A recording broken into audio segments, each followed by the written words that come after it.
Mr. Moore, good morning. Good morning. How are Good morning. you? I should say good morning. Alors, c'est tout nouveau finalement cette association parce que vous proposez à la ville de Morcerf des cours d'anglais. Alors, d'où vous est venue cette idée? En fait, j'avais commencé dans le printemps à faire des interventions à l'école ici à Morcerf, juste pour faire plaisir aux enfants, chanter avec eux. Et j'ai découvert qu'en fait, ça marche très très bien, qu'ils apprennent pas mal d'anglais comme ça. Et donc, j'avais décidé d'essayer mon propre club pour apprendre l'anglais juste comme ça aux enfants. Alors, qu'allons-nous trouver justement au niveau de ce que vous proposez? Qu'est-ce que vous proposez? Est-ce que ce sont des cours traditionnels, comme on apprenait à l'école en 6e avec un magnétophone, Richard in the kitchen, repeat please? Oh non, ça ne sera pas du tout comme ça. En fait, c'est vraiment à travers la musique. Ça veut dire qu'on ne commence pas avec les paroles et pratique les paroles, maîtrise les paroles comme ça. En fait, on commence avec les sons, le rythme de la langue, qui est quelque chose qu'on ne pratique pas assez souvent aux écoles. On pratique les paroles, mais pas le rythme de la langue. Ouais. Combien dure à peu près le temps d'un cours? C'est quoi? C'est une demi-heure, une heure et demie? C'est 55 minutes. 55 minutes, 55 intense. minutes. Ah oui. Intense. Ouais. Et alors vous venez d'où? Vous êtes irlandais, écossais? Je viens des australien? États-Unis. Ah, de quelle région? En fait, mon père était militaire, donc on a pas mal bougé. Mais toute ma famille vient de Texas. Moi, j'habitais le plus longtemps en Oregon, qui est entre Californie et Washington. C'est parfait. Et donc, si on aura l'occasion certainement, Mr. Moore, de nous revoir plus longuement. Comment s'appelle votre association? En fait, c'est assez simple. C'est juste Mr. Moore's English Club. En fait, ça, c'est pour les enfants. J'ai aussi des autres services pour les adultes ou pour qui le veut. Mais ce que je propose ici au forum, le club, c'est juste pour les enfants et ça s'appelle Mr. Moore's English Club. Merci. Bonjour. Bonjour monsieur. Alors, la CPM. Quelques mots aujourd'hui, c'est le forum des associations. Quel est le but aujourd'hui? Le but actuellement, aujourd'hui, ce samedi matin, c'est de participer au forum des associations pour que les habitants du village puissent voir quelles sont les propositions, et en particulier, proposition d'adhérer à notre association qui s'occupe du patrimoine de Morcerf. Vous êtes combien d'adhérents au total? Nous sommes 80 à peu près. On joue sur une adhésion familiale. Donc ça peut être plus de personnes, certains sont tout seuls, voilà, certains adhérents sont seuls, d'autres sont en famille. Et nous organisons normalement tous les ans une sortie, une demi-journée plus exactement, une demi-journée pour visiter un petit peu le village qui n'est pas très, très étendu mais qui présente quand même pas mal de sujets d'intérêt.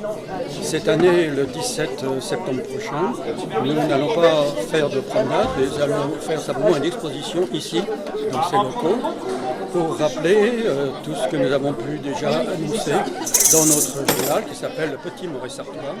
Et nous en sommes au numéro 15. Chaque semestre, nous en publions un. Donc il suffit de diviser 15 par 2 et on voit que nous publions dans un petit journal depuis 7 ans et quelques. Aujourd'hui, donc la journée du 17, c'est important, la journée du 17 septembre. D'autres projets peut-être en vue? Alors, comme je viens de le dire, habituellement nous faisions une promenade dans le village avec par exemple comme sujet les anciens bistrots. Il y en a eu beaucoup. À l'époque, le village, il y avait beaucoup d'ouvriers agricoles et les cafés, les bistrots étaient très importants pour soutenir le moral. Nous avons fait le passé industriel de Morcerf avec la maison Houbé qui fabriquait des tuiles, des briques, et le chemin de fer, enfin, un certain nombre de sujets de ce genre. Et cette année, nous avons décidé de changer un petit peu et de faire une exposition dans ces locaux, avec présentant un certain nombre de documents que nous n'avons pas eu l'occasion de présenter dans notre petit journal qui comprend 4 pages. Donc c'est limité, 4 pages tous les 6 mois. On ne peut pas mettre beaucoup de choses. On ne met que l'essentiel. Et nous parlons des gens un peu célèbres du village, comme M. Pelfort, par exemple, un poète, écrivain du siècle passé, et puis d'autres, des musiciens, de différentes personnes. Et puis les souvenirs donc, du passé industriel, etc. Et tous nos documents une bonne partie des documents que nous ne pouvons pas présenter parce qu'il y en a trop. Et dans le journal, eh bien, nous pourrons les présenter à cette occasion et prendre contact avec tous les gens du village, les nouveaux comme les anciens qui sont la mémoire vivante un petit peu, et puis les nouveaux qui découvrent. Donc le rendez-vous le 17 septembre. Le 17 septembre, voilà. Donc on démarre le matin et vers midi, on fera un pot d'amitié pour pouvoir échanger librement avec tous les participants. Bonjour. Alors, Eno Wood, c'est une belle appellation. Wood, bon, il y a le bois, comme un décor. Alors le Eno, c'est quoi? Alors dans l'idée Eno Wood, ça reprend les termes équitation pour la première lettre, équitation dans l'idée nouvelle équitation, donc équitation que vous allez découvrir sur notre structure puisque très orientée à la fois classique mais aussi éthologique et de pleine nature. On a la chance d'être effectivement avec le troisième terme Wood dans les bois. Alors est-ce que l'équitation est ouverte à tous, réservée aux enfants, aux adultes, à l'EHPAD, que sais-je encore? Alors, on a une structure qui est surtout orientée junior et adulte. On n'est pas destiné, on n'est pas poney club, donc on n'est pas destiné aux tout petits. On le précise bien, on a une cavalerie qui est, on va dire, plutôt grand poney, petits chevaux et chevaux de taille moyenne. Donc, évidemment, oui, on pourrait même envisager de se rendre dans nos maisons de retraite, puisqu'on envisage aussi de faire tout ce qui est médiation animale dans les prochains mois. Donc on est destiné plutôt à partir de 8-10 ans jusqu'à 77 ans et plus. Vous faites des grandes balades ou des petites balades? Alors la balade standard c'est à peu près on va dire 1h30 à cheval, 3 heures en tout. Donc on part sur un rendez-vous de 3 heures sur site. Après on organise des événements on va dire sur lesquels on va envisager de faire des balades plus longues type midi rando. Et à terme on envisagera aussi pour l'année 2024 des randonnées à la journée. Voilà, ça fait partie des projets également sur notre structure. Pas de balade avec le camping à la clé, pas encore? Alors des projets touristiques, il y en a aussi. On a des débuts de partenariats qui se profilent. On a des échanges qui se font également. Je pense notamment au camping des Crève-Cœur qui nous envoie quelques clients pour aller se promener ou tout simplement pratiquer l'équitation de façon plus classique. Donc oui, c'est effectivement un projet, c'est Pâques touristique, on va dire, qui pourrait se dérouler sur une journée ou deux, avec une unité chez nos collègues dans le coin. Merci Eva. De bien, avec plaisir. Bonjour. Alors, le forum des associations, c'est un grand jour. Qu'est-ce que tu es venu faire ici? Tenir le stand du comité des jeunes CNJ et aussi aller voir des gens. Pas des gens. Et tu connais plein de monde ici ou pas? Un petit peu. Alors j'en connais beaucoup. Tu as quel âge Théo? J'ai 12 ans. Et qu'est-ce que tu fais c'est au conseil, c'est ça? Au conseil municipal des jeunes. Alors qu'est-ce que tu fais? C'est quoi le conseil municipal des jeunes? Quel est le but?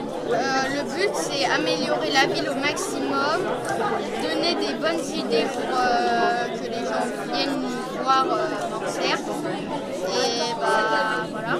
Et alors quelles sont les dernières idées que vous avez proposées? Un jeu loup-garou à Morcerf en octobre.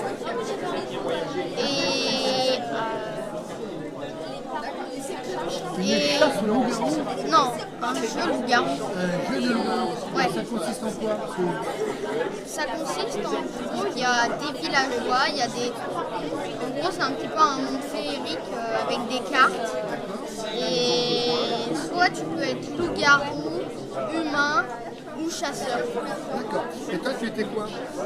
Moi, on va la faire en octobre. Pour l'instant, on ne l'a pas fait, c'est des projets en cours. D'accord, c'est un projet en cours. D'accord. Il y a aussi un projet, c'est une crèche vivante pour Noël. Ah, une crèche vivante pour la Noël. Ouais, pour Noël, pendant le marché de Noël. D'accord. Et donc, il va y avoir quoi? Un âne, un bœuf? Non, des gens qui seront déguisés. Bien sûr. Pas tu me dis une crèche, moi je pense qu'il va y avoir un âne. Non. D'accord. En fait, c'est vous qui allez être. Plutôt une crèche vivante. D'accord. Oui, Super. pardon. Et alors, la rentrée, c'est bientôt?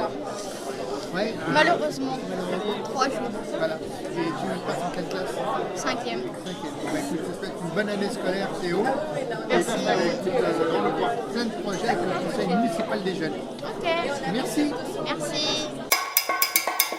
Théâtre pour tous et accessible pour tous. Marie-Jo, bonjour. Bonjour. Le jeune homme, bonjour également. D'où vient cette initiative de mettre du théâtre à Morcerf? Simplement le théâtre au départ c'est une passion, on aime ça, on fait du théâtre. Je savais qu'il n'y avait pas d'activité théâtre sur Morcerf, donc voilà, c'était l'occasion de pouvoir un peu faire notre activité. Le théâtre classique, le théâtre contemporain, de l'arte. Théâtre comique pour rire et uniquement pour rire. Donc, est-ce que vous allez également mettre en place de l'impro? L'impro, Non, parce que c'est autre chose. On n'est plus tout à fait dans le théâtre. L'impro c'est de l'impro, le théâtre c'est du théâtre. C'est deux choses bien différentes. Alors quand vous dites du théâtre, c'est-à-dire que vous allez quoi? Vous allez faire du fédo, vous allez faire du... Ou alors c'est vous-même qui écrivez les textes et après les jeunes les jouent, ou les jeunes, ou les moins jeunes, hein? Oui, bien sûr. Non, on va chercher des pièces qui correspondent à ce qu'on aime, donc de la comédie de préférence. Et voilà, on peut essayer de monter ça comme ça. Alors quels sont quelques mots comme ça, donc il y a fédo, et puis quels sont les autres peut-être dans votre... Plutôt contemporain. Contemporain. Après Fédo, je sais pas trop le truc. Ah, mais fédo, C'est très rigolo. Oui, parce c'est que- rigolo, c'est amusant, parce qu'il y a toujours le mari qui est dans le parfum, la manche qui est dans le placard, etc. Et dans les contemporaines aussi. Voilà. Non, le truc, je pense ce qu'on va essayer de faire, en tout cas pour la prochaine saison, c'est d'essayer de trouver une pièce qui parle aux gens et qui parle un petit peu à tout le monde. Parce que le problème, c'est là, pour faire déplacer du monde pour le théâtre, il faut que les gens aient envie de venir. Mais alors pourquoi ne pas écrire cette pièce vous-même? Parce que c'est aussi un métier, hein, écrire. J'aimerais bien savoir écrire des pièces. Ça serait bien. On a modifié. Oui, certains alors textes. réécrire Là, un ça petit va. peu une pièce, réadapter une pièce en fonction de la situation, en fonction du nombre de personnes, etc. C'est possible. Mais pas... Alors je suppose que l'un et l'autre, le théâtre, ça fait longtemps que vous le pratiquez, que vous aimez, ça fait depuis longtemps que vous êtes tombé, comme on dit, comme Obélix, vous êtes tombé dans la marmite quand vous étiez petit, c'est Voilà. ça? Enfin, Personnellement, oui, je suis tombée à Marmite Petite. Et nous deux, ça fait 14 ça fait ans. 10 ans, oui. On doit être 13-14 ans, oui, que je le fais. Et est-ce que sur la scène, est-ce qu'encore il vous arrive, lorsque vous interprétez des rôles, des pièces, et qu'il vous arrive à l'un et à l'autre, de vous étonner encore, de vous surprendre? Ah mais de toute façon, comment je pourrais dire, c'est de l'étonnement en permanence. On pourrait jouer une pièce 20 fois, il ne se passe jamais la même chose. D'ailleurs, c'est pour ça qu'il y a une énergie qui est complètement différente au cinéma, parce que le cinéma, une fois qu'on a fait la scène, hop, on passe à autre chose. Oui, puis je crois qu'il y a des temps d'attente qui sont très longs, etc. Alors que le théâtre, c'est il tous faut les être... soirs, il faut être au taquet, il faut être là, il faut donner, même si on a des soucis, Complètement et pas droit à l'erreur. on n'a pas le droit à l'erreur, et puis il faut être présent, il faut donner ce que l'on a de mieux au public. Alors, pas le droit à l'erreur, je ne suis pas tout à fait d'accord. On a le droit à l'erreur, On a le droit au couac. au couac. C'est même souvent, c'est ce qui fait un peu Ça arrive à faire. ce qui fait plaisir. Non, la qualité qu'on doit avoir, c'est de rattraper ses erreurs. C'est de maintenir les autres, maintenir l'ensemble, la cohésion du groupe, de la troupe, pour arriver à quelque chose de cohérent. Faustine et Nora, bonjour. Bonjour. Donc, vous faites partie du conseil, c'est ça? Oui. Municipal des jeunes. Oui, C'est ça? Quel est le but justement de ce conseil? Faustine? c'est de faire des actions pour la ville comme le loup-garou qu'on a fait, les Halloween, la marché de Noël, etc. Et quels sont les... Alors comment on fait pour, par exemple, si on veut participer, si on veut être inscrit, est-ce que c'est réservé aux jeunes ou est-ce que moi je peux participer? Ou je suis trop vieux? C'est réservé aux jeunes de CM2 à terminale. D'accord, CM2 jusqu'à terminale. Qu'est-ce qui vous a poussé l'une et l'autre à vous inscrire justement au conseil municipal des jeunes? Moi j'ai déjà fait à Fontenay 2 ans et j'ai bien aimé donc je vais le refaire. Et pour toi, Nora? Moi, c'est parce que je voulais que ma ville elle soit contente et qu'elle fasse des activités cool et que les autres villes n'ont pas. Parfait. Donc finalement, vous êtes un peu le moteur de tout ce qui se passe dans la ville. Est-ce que ça vous intéresserait, les filles, de mettre en place un journal télévisé une fois par mois, une fois par tous les 2 mois, pour faire des mini-reportages sur la ville de Morcerf, sur ce qui se passe, faire des interviews de vos profs, de vos parents, de la cantinière. Est-ce que c'est des choses qui vous plairaient? Oui, franchement, ce serait super pour montrer un peu Morcerf. Alors, écoutez, si ça vous plaît et si vous avez envie, on va essayer de mettre ça en place avec la personne qui gère le conseil municipal des jeunes. Oui. Et il faut tout simplement dire que vous êtes partant et puis à partir d'octobre, nous pourrions déjà mettre en place un premier journal qui serait pour le fin octobre. Est-ce que vous avez une passion dans la vie, Laura? Qu'est-ce que tu aimes bien, toi? Moi, Je te vois partout. Je te vois à la pêche, je te vois partout. moi j'aime bien la danse, la pêche et tout ce qui est avec ma famille. D'accord. Et toi, Faustine? Moi, je fais de l'équitation. L'équitation? Ouais. Donc, vous pourriez peut-être, par exemple, concernant ce journal info, toi, donner des infos sur l'équitation. À chaque fois, vous trouverez une petite chronique de 2-3 minutes. Toi et Laura, tu pourrais faire sur la danse, une chronique sur la danse, une chronique sur la pêche, etc. Et bien, chaque mois, vous auriez comme ça une chronique dans le journal qui pourrait durer 5 à 10 minutes. Ok. Super les filles, en tout cas, merci. Et puis, alors vous rentrez en classe, et Laura rentre en classe? Je vais rentrer en 6e. 6e. Et moi en 5e. 5e? Et bien alors, bon cursus scolaire. Et bosser à l'école. Super, merci les filles. Ping-pong avec Michel. Michel, bonjour. Bonjour. Alors le ping-pong, justement, moi je souhaite adhérer à cette activité. Qui peut adhérer à cette activité? Alors l'activité ping-pong telle qu'on la pratique à Morcerf s'adresse essentiellement aux adultes ou aux ados. Donc c'est pas une activité enfant.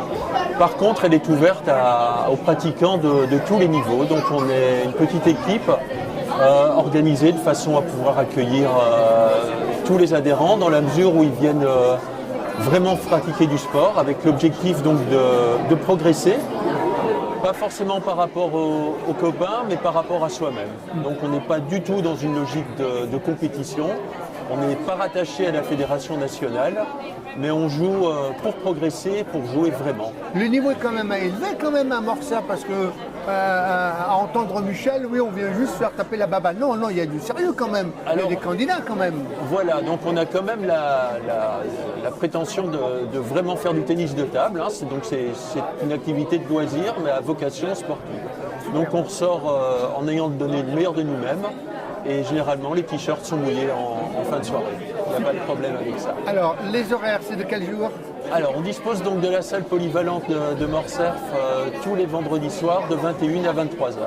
Super. On s'entraîne donc en période scolaire et souvent, mais pas chaque fois, pendant les vacances scolaires. On est un petit groupe d'une petite quinzaine de pratiquants, donc on est rarement là tous en même temps, mais on joue sur 3, 4, voire 5 tables chaque semaine. Eh bien Michel, merci pour ce rendez-vous. Alors ça débute quand là, qu'on puisse taper Alors dès vendredi prochain, les entraînements reprendront, donc on accueillera les nouveaux adhérents avec bienveillance et puis on apprendra à faire connaissance et on progressera tous ensemble. Pour achever cet entretien, Michel, les tarifs, comment ça se passe?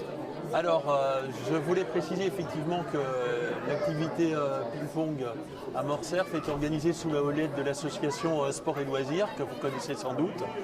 Et donc, la pratique du ping-pong implique l'adhésion à l'association Sport et Loisirs. Donc, vous trouverez tous les renseignements sur le site de la mairie. Donc, il n'y a pas de frais particuliers pour pratiquer le ping-pong, simplement l'adhésion à Sport et Loisirs, donc qui est de 20 € par an par famille.